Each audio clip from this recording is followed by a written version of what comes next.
ଏହି ତିନୋଟି ରାଶି ରୁହନ୍ତୁ ସାବଧାନ। ଚନ୍ଦ୍ରର କର୍କଟ ରାଶିରେ ଚଳନ ହେତୁ ରୁହନ୍ତୁ ସାବଧାନ। ବୌଦ୍ଧିକ ଜ୍ୟୋତିଷ ଶାସ୍ତ୍ର ଅନୁଯାୟୀ ତ୍ରିଗ୍ରାହୀ ଯୋଗ ଗ୍ରହମାନଙ୍କର ଏକ ଅତ୍ୟନ୍ତ ପ୍ରଭାବଶାଳୀ ସଂଯୋଗ। ଏହାର ପ୍ରଭାବ ବହୁ ଦୂର ଏବଂ ସ୍ଥାୟୀ ବୋଲି ପ୍ରମାଣିତ ହୋଇଥାଏ। ଏହାର ପ୍ରଭାବ ଉଭୟ ସକାରାତ୍ମକ ଏବଂ ନକାରାତ୍ମକ ହୋଇପାରେ। 10 ଜୁଲାଇରୁ ତିନୋଟି ରାଶି ଚିହ୍ନ ଉପରେ ଗଠିତ ତ୍ରିଗ୍ରାହୀ ଯୋଗର ନକାରାତ୍ମକ ପ୍ରଭାବ ହେବାର ସମ୍ଭାବନା ଅଛି। ତେବେ ଆସନ୍ତୁ ଜାଣିବା ଏହି ତିନୋଟି ରାଶି କ'ଣ ରହିଛି ପ୍ରଭାବ। ବିଛା ରାଶି। କର୍କଟ ରାଶିରେ ସୃଷ୍ଟି ହୋଇଥିବା ତ୍ରିଗ୍ରାହୀ ଯୋଗ ବିଛା ରାଶିର ଲୋକଙ୍କ ଜୀବନ ଉପରେ ନକାରାତ୍ମକ ପ୍ରଭାବ ପକାଇପାରେ। ଭାଗ୍ୟ ଆପଣଙ୍କ ପାଇଁ କମ୍ ଅନୁକୂଳ ହେବ। ଆପଣଙ୍କ ମନରେ ଯୋଜନା କରାଯାଇଥିବା କାର୍ଯ୍ୟ ଅସମ୍ପୂର୍ଣ୍ଣ ରହିବ। ଚାକିରି କରୁଥିବା ବ୍ୟକ୍ତି ଲାଞ୍ଚ ନେବା ଏବଂ ବେଆଇନ ଭାବେ ଟଙ୍କା ରୋଜଗାର କରୁଥିବା ଅଭିଯୋଗ ଆସିପାରେ। ବ୍ୟବସାୟୀମାନେ ବ୍ୟବସାୟରେ ଆର୍ଥିକ କ୍ଷତି ଏବଂ ସାମଗ୍ରିକ କ୍ଷତି ଭୋଗିପାରନ୍ତି। ଏକ ଦୋକାନ କିମ୍ବା ପ୍ରତିଷ୍ଠାନରେ ନିଆଁ ଲାଗି ଯାଇପାରେ।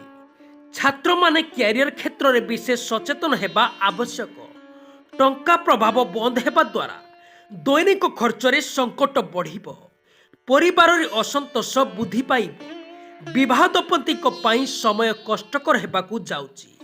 ପ୍ରେମ ଜୀବନରେ ଦୂରତା ବଢ଼ିପାରେ। ଧନୁରାଶି। ଧନୁରାଶି ଲୋକଙ୍କ ପାଇଁ କର୍କଟ ରାଶିରେ ସୃଷ୍ଟି ହୋଇଥିବା ତ୍ରିଗ୍ରାହୀ ଯୋଗ କିଛି ପରିମାଣରେ ନକାରାତ୍ମକ ପ୍ରମାଣିତ ହୋଇପାରେ। ମାନସିକ ଅସ୍ଥିରତା ବୃଦ୍ଧି ପାଇବ, ଯାହା ପ୍ରତ୍ୟେକ କାର୍ଯ୍ୟ ଉପରେ ପ୍ରଭାବ ପକାଇପାରେ। ବର୍ତ୍ତମାନ ପାଇଁ ବ୍ୟବସାୟର ଯାତ୍ରା ଠାରୁ ଦୂରେଇ ରୁହନ୍ତୁ, କାରଣ ସେମାନେ କ୍ଷତି ସହିପାରନ୍ତି।